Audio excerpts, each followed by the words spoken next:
Você sabe o que fazer para se proteger de um tornado? Em caso de enchente ou de chuva intensa, qual é o lugar mais seguro para abrigar a família? Qual o papel das autoridades e das políticas públicas para evitar que os desastres aconteçam? O programa Outros Olhares de hoje fala sobre gestão de riscos e desastres naturais, já que Santa Catarina está em primeiro lugar no Brasil com esse tipo de acidente. Fique com a gente, estamos no ar.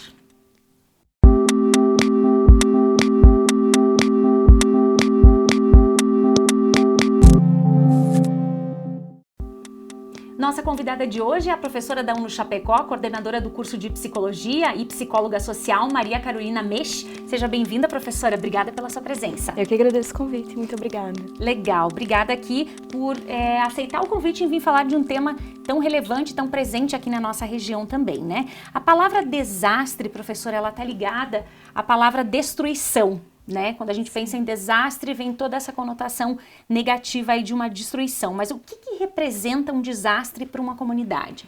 Então, hoje, o que a Defesa Civil vai apontar é que o desastre ele é um evento que desorganiza uma comunidade, seja nos seus aspectos físicos, de construções, mas também do ponto de vista humano. Então, daquilo que simbolicamente a gente pode considerar como perdas, né, no que se refere a uma desorganização social. E essa desorganização, ela sempre está relacionada à capacidade de enfrentamento. Então, um desastre ele é quando aquela comunidade ela não consegue, por si só, ter recursos para fazer a gestão daquela situação de vulnerabilidade que lhe ocorreu. Então, aí nesse sentido, a necessidade de buscar uma rede maior de atuação e de intervenção é o que vai caracterizar um desastre. Olha só, e a gente tem como dimensionar as perdas de um desastre natural, de um desastre provocado aí por questões naturais? Isso vai depender muito daquilo que a gente chama de noção de risco, né? O risco ele é sempre a soma de ameaças com vulnerabilidades. Então, dependendo da vulnerabilidade que eu tenho num determinado território e as ameaças que se incidem sobre esse determinado território, eu vou ter uma noção de risco, né? E esse risco ele pode ser projetado, ele pode ser calculado, pode, mas aí a gente também tem, durante toda a história da humanidade, uma situação de histórias de calamidades as quais, por mais que tenhamos hoje diversas tecnologias, ainda assim não conseguimos prever a extensão de todos os desastres, né? A gente pode tipificá-los, né, pela sua extensão, se é um desastre num curto espaço de tempo, se ele é um desastre como os desastres que a gente chama de sem pegadas, como os desastres relacionados à questão da radiação, por exemplo, que daí por gerações as pessoas vão sofrer os efeitos daquele acidente. Então, a gente tem como prever, mas como delimitar especificamente vai depender muito das situações do momento em si em que a população estiver ameaçada. Olha só, e é possível, tem como hoje em dia retornar completamente ao normal ou retornar totalmente ao normal aquela comunidade que foi afetada por algum tipo de desastre? Assim, há uma normalidade em termos de estruturas físicas até se consegue. E muitas vezes com o apoio da sociedade se consegue para além daquilo que se tinha, porque há também um movimento muito grande de solidariedade, de apoio, de serviços humanitários que se organizam especificamente para atuar em contextos de desastres, mas em termos humanos não.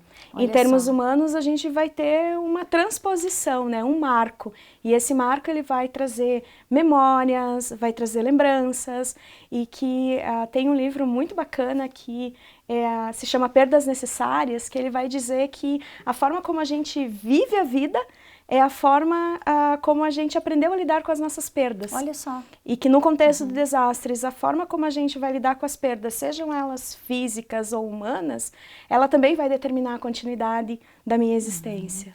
Olha só, e as questões culturais também estão muito envolvidas, né, professora? A gente tem ainda uma resistência nos dias de hoje a falar sobre o luto, falar sobre a morte, né? Sim. Então as perdas, de uma forma geral, elas são difíceis de serem comunicadas, serem faladas sobre elas. delas, né? Sim, e aí e é nesse sentido que a psicologia vem a contribuir com esse contexto, né? Porque ao estudar a noção de vínculo, né, a teoria do vínculo, a gente estuda também as perdas, os lutos, como que cada cultura vivencia o seu luto, experiencia as suas perdas e como que isso também vai determinando a forma como a própria comunidade vai se organizando. E tem muito a ver com a nossa cultura, com a forma como a gente lida, né? E isso difere de cada comunidade, isso difere às vezes por questões de crenças religiosas, cada um tem uma crença, cada comunidade tem uma crença que é maior, e aí isso também vai determinar a forma como a gente vai lidar. E a psicologia precisa respeitar, entender esses movimentos todos e trabalhar a partir deles. Isso, a psicologia estuda muito a cultura, porque ela precisa conhecer de que forma que essa pessoa ela vai se constituindo, ela vai se tornando aquilo que ela é, né? E isso é o belo da psicologia, para que ela possa, respeitando a diversidade, respeitando a pluralidade dos modos de existir, poder contribuir nesses processos, nesses eventos. Certo. Professora, mas existe algo de positivo? Dá para se extrair algo de positivo diante de uma situação de calamidade, de desastre, uma situação de catástrofe? Sim, o desastre ele tem em si também uma possibilidade do novo, né? Porque, já dizia o poeta, quando nada é certo, tudo é possível, né?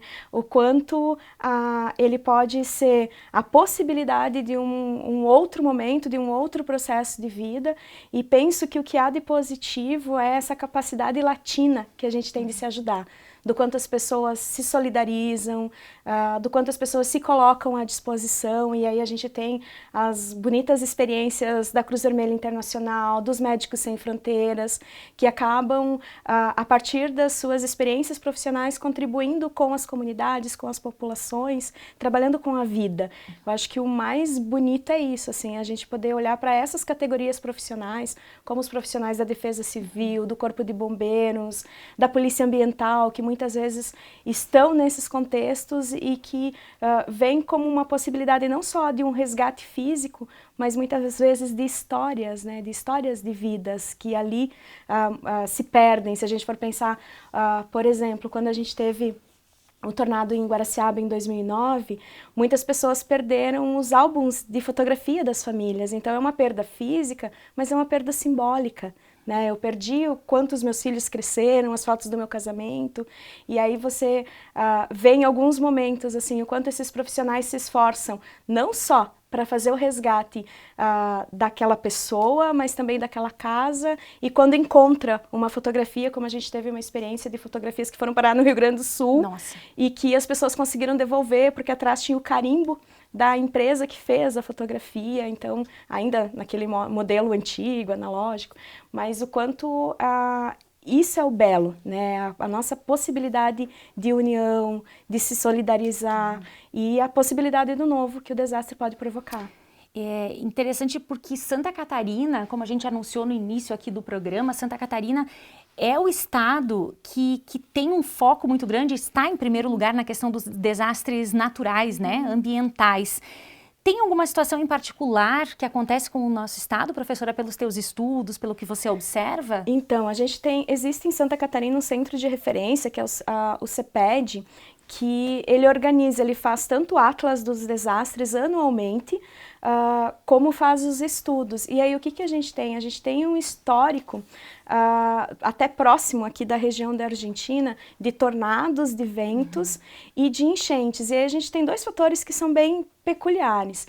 A gente tem cidades construídas muito próximos aos rios, né? E aí com a degradação do meio ambiente, com a questão muitas vezes do não cuidado com o ambiente, que vai o lixo lá para dentro do rio, a gente tem uma ameaça aí. E também a gente tem uma situação relacionada aos ventos, e aí a questão dos tornados é relacionada ao desmatamento da Amazônia, né, que a gente é corredor de tornado na nossa região.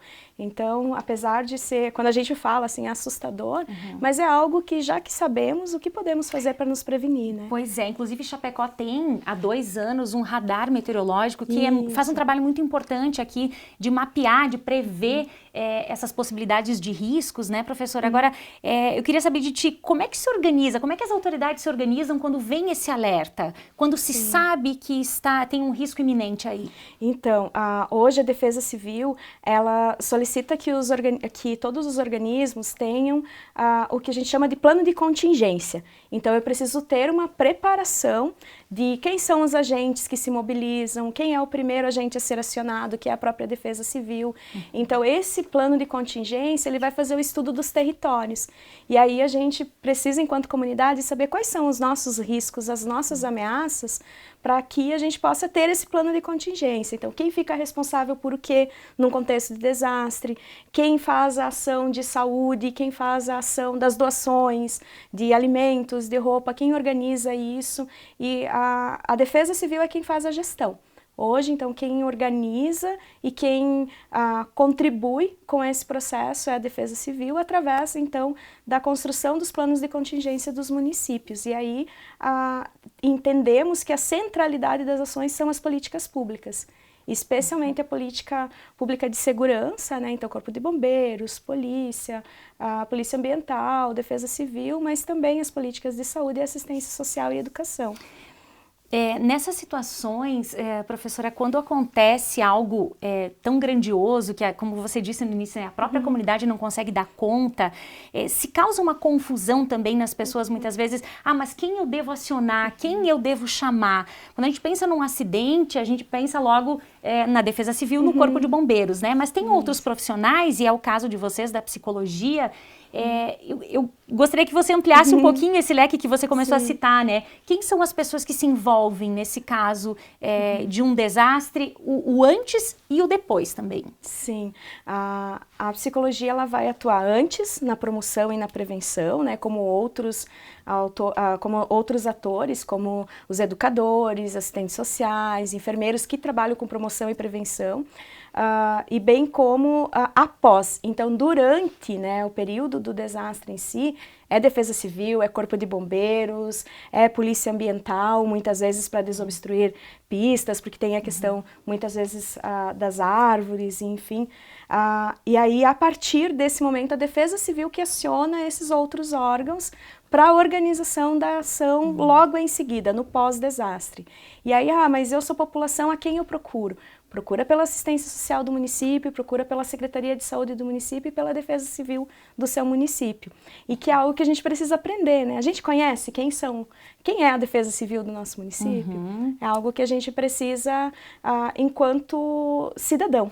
Pois que número que eu devo ligar, né? Muitas vezes fica lá, a gente tem memorizado lá o número do bombeiro, 193, né? Mas, e os demais, né? Polícia 190, mas assim, a gente não tem todos eles prontos, né?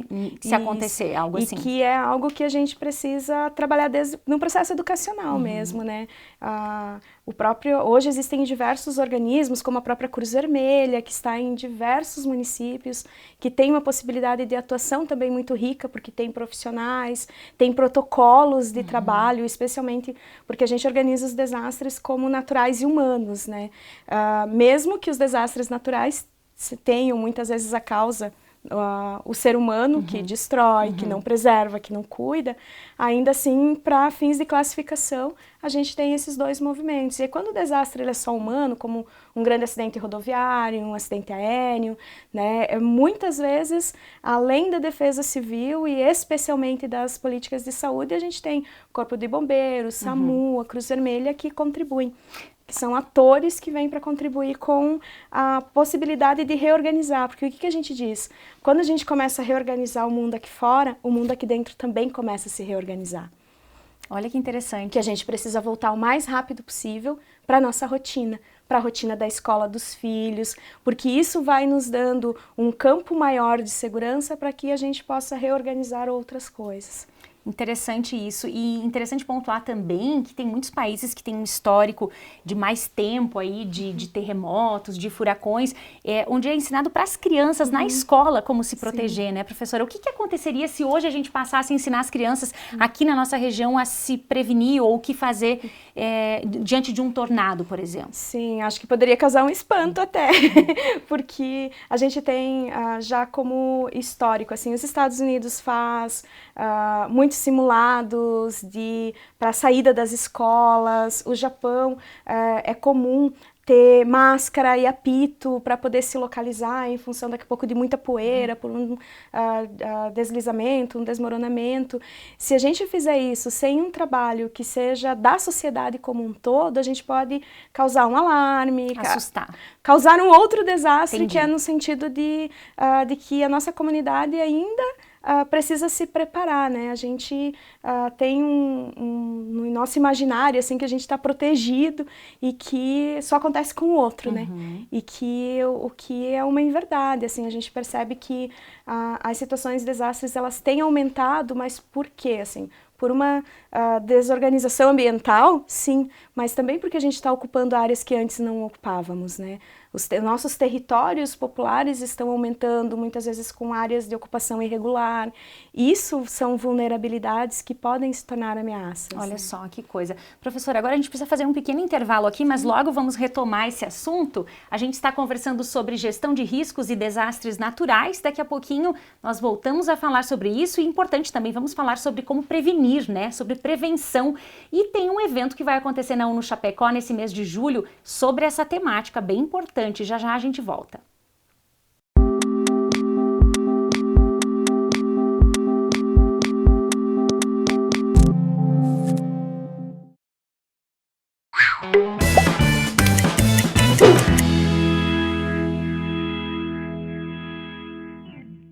A era digital trouxe perigos até então inexistentes.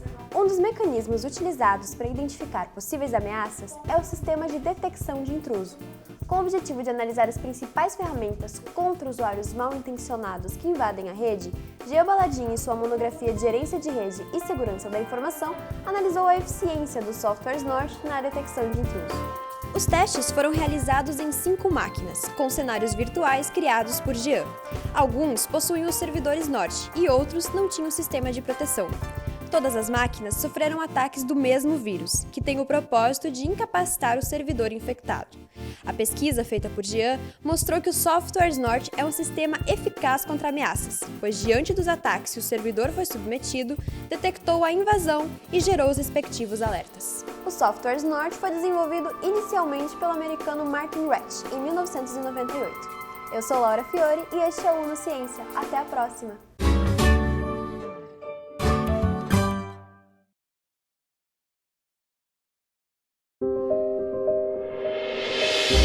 O que podemos chamar de revolução?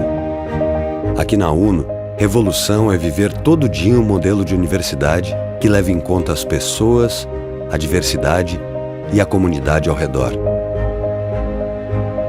É ter orgulho de formar mais de 30 mil profissionais e ver 90% deles atuando no mercado. Revolução é entender que existe vida antes e depois da universidade. É ir além do diploma, na verdade. Revolução é criar o primeiro doutorado da região. É possibilitar o acesso à educação, beneficiando 25 mil pessoas com bolsas de estudo. E isso ainda não é tudo, porque a revolução do conhecimento não é só um momento, é para sempre.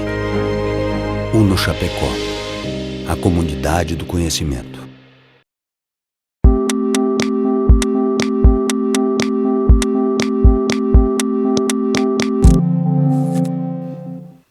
Estamos de volta com Outros Olhares e hoje o nosso assunto é gestão de riscos e desastres naturais. Nossa entrevistada é a professora Maria Carolina Mech, que é uma estudiosa do assunto, professora aqui do curso de Psicologia. Professora, eu queria que a gente voltasse esse início de bloco aqui falando um pouquinho da tua experiência, né? Você começou a estudar essa área dos desastres naturais por uma questão que aconteceu na sua vida em 2009, que foi o tornado lá de Guaraciaba. Você atuava como psicóloga no município naquela época? Isso. Como é que foi para você vivenciar tudo aquilo? Então, a gente acaba que começa a estudar os desastres no Brasil muito por aquilo que nos acontece, né? Então, eu era psicóloga da prefeitura, no município de Guaraciaba, em 2009. Trabalhava no CRAS, que é o Centro de Referência da Assistência Social, e morava em Guaraciaba.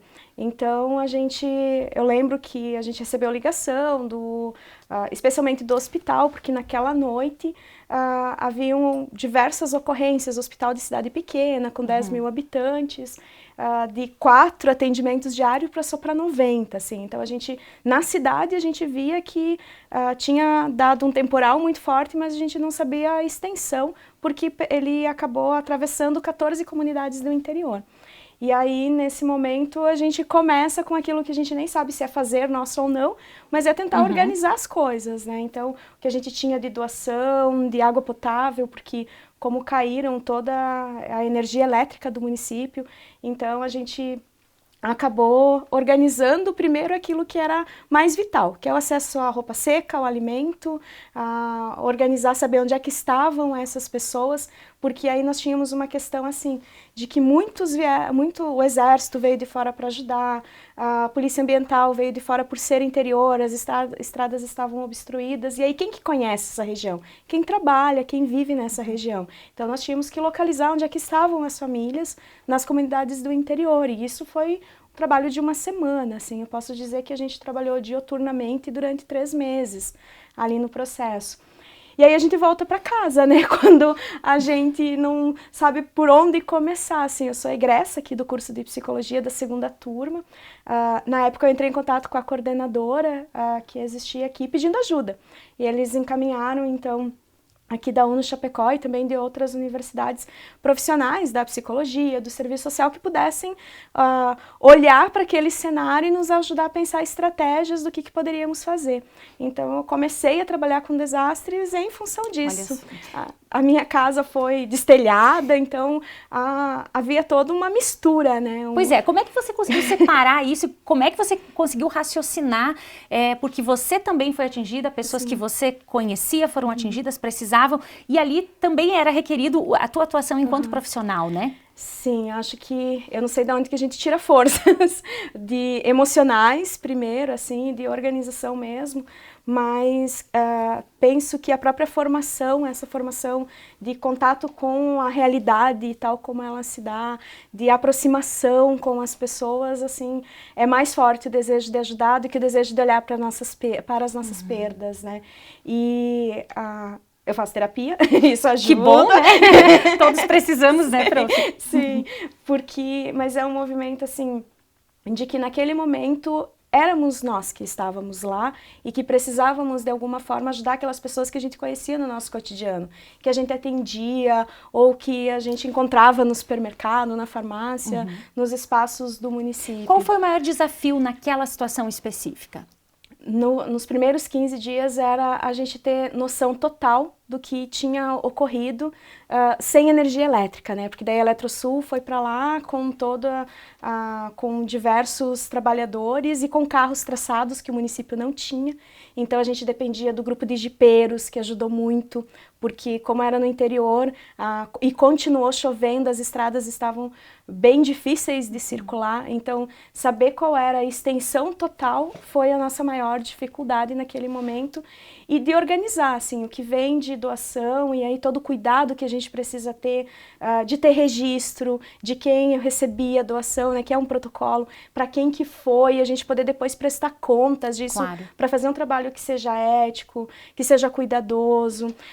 As próprias doações que vêm, né, muitas vezes a gente recebe muita coisa boa, assim, que as pessoas se doam verdadeiramente, e muitas vezes a gente recebe roupas que não dava para usar, que a gente tinha que fazer a separação. Uma triagem. Então, organizar os voluntários também era um desafio que a própria psicologia organizacional e do trabalho nos ajuda, né? Como que a gente pensa a organização de equipes, como que a gente capacita equipes que estão mobilizadas emocionalmente porque eram conhecidos, né? Não era incomum alguém chegar para buscar uma doação e a pessoa que estava lá como voluntária se emocionar porque era uma pessoa que era conhecida. Que coisa, mas que bom que você conseguiu tirar um grande aprendizado disso tudo, né, prof, e seguir a tua trajetória por esse caminho, porque no seu currículo aí a gente tem Boate Kiss, o acidente da Chapecoense, né, acidente com o avião da Chapecoense, e você teve várias experiências nesse sentido, né? O que ficou de aprendizado disso tudo? Olha, eu tenho assim, desde Guaraciaba, acabou que eu fui estudando e tendo encontros que a vida vai possibilitando, que me fizeram estar em diferentes outros contextos, assim. Acho que a última intervenção em Brumadinho, que foi o último momento que eu contribuo daí hoje muito mais à distância em função da minha organização de vida, porque a gente tem um grupo nacional que é coordenado pelo Conselho Federal de Psicologia, que quando a gente não consegue estar fisicamente, como que a gente pode passar informações que podem ajudar o trabalhador que está lá? Porque a gente entende que ele é a centralidade, ele que conhece as pessoas, ele que pode contribuir. E você faz parte de uma comissão nacional, né, professora? Isso, e aí desde então, assim, eu acho que são 14 desastres, tanto naturais quanto eminentemente humanos, né, como o acidente da Chapecoense, como o incêndio da Kiss, a gente teve o terremoto no Chile, agora toda a situação no Moçambique, que o que a gente percebe, assim, acho que a maior aprendizagem é que a gente precisa se cuidar, a gente precisa se prevenir, né, a gente precisa exercitar essa cultura do cuidado e da prevenção. Uma outra questão que é uma aprendizagem muito grande, assim, é que eu acho que eu aprendi o que o ser humano tem de melhor e de pior nesses contextos, por tudo aquilo que se faz de bom, mas também o quanto as pessoas se aproveitam desses contextos e desses cenários. Isso é muito triste a gente ter que falar disso ainda, né? Sim. Mas é muito real, né? E que tem a ver com valores, tem a ver com caráter, tem a ver com o que também é humano, né?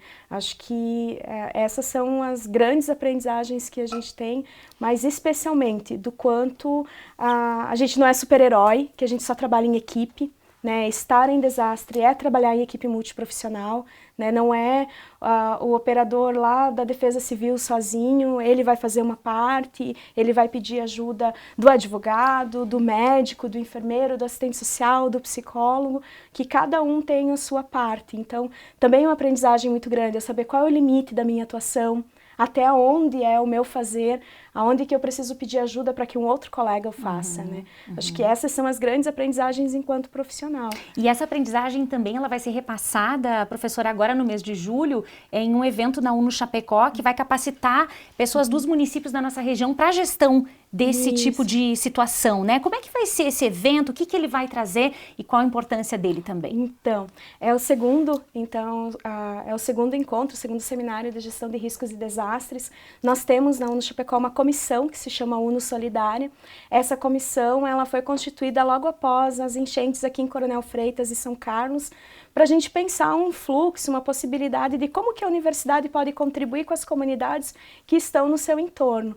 E não só com questões de desastres, mas com outras questões, com o frio no inverno, com o apoio às comunidades frente a diversas situações. Utilizando a ciência, né, o conhecimento para beneficiar, né, a comunidade. E que está nesse campo da indissociabilidade, né, do ensino, pesquisa e extensão. Como que a gente pode contribuir, produzindo ciência, mas também estando lá colocando a mão na massa. Essa comissão, então, a Comissão UNO Solidária, ela se organizou em função dessa situação que a gente teve relacionada às enchentes, que nós tínhamos alunos que passaram por essa situação, funcionários que precisavam de uma acolhida. E a partir disso a gente constituiu o primeiro seminário, para trazer os profissionais, especialmente da política de assistência social naquele momento, para trabalhar com essa temática, e agora o segundo seminário, 2 anos depois. Esse segundo seminário ele tem o caráter assim, de falar daquilo que nos é regional. Então a gente tem a Defesa Civil, o Corpo de Bombeiros aqui da nossa região, falando sobre aquilo que nos afeta, como também a gente vai ter uma referência nacional, que é o Olavo Santana.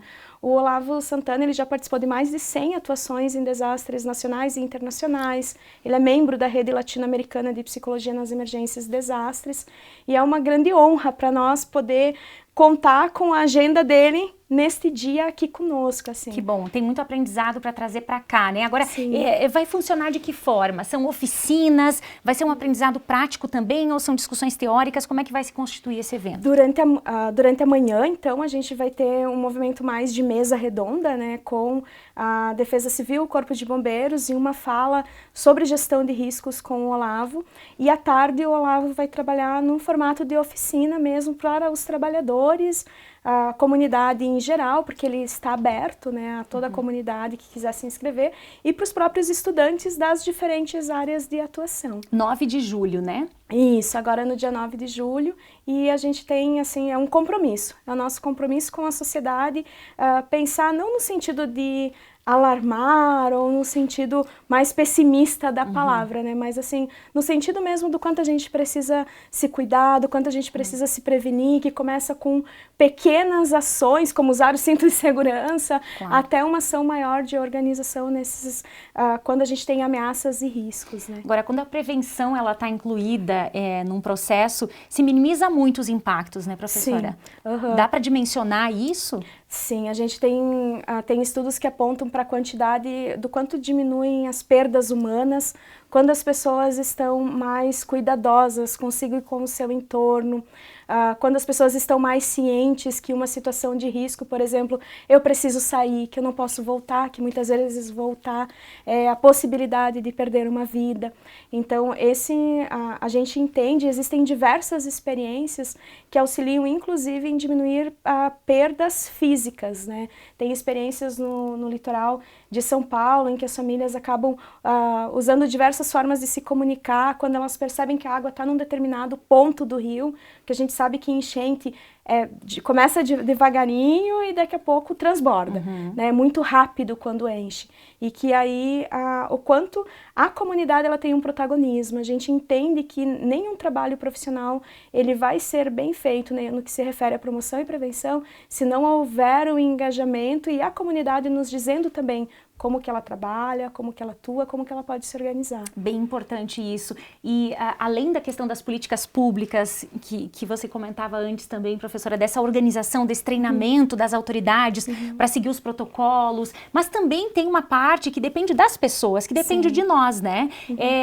Que situações você poderia exemplificar para a gente, por exemplo, lá na minha casa, o que eu posso fazer para contribuir para que numa situação extrema, assim, né, eu consiga me organizar melhor?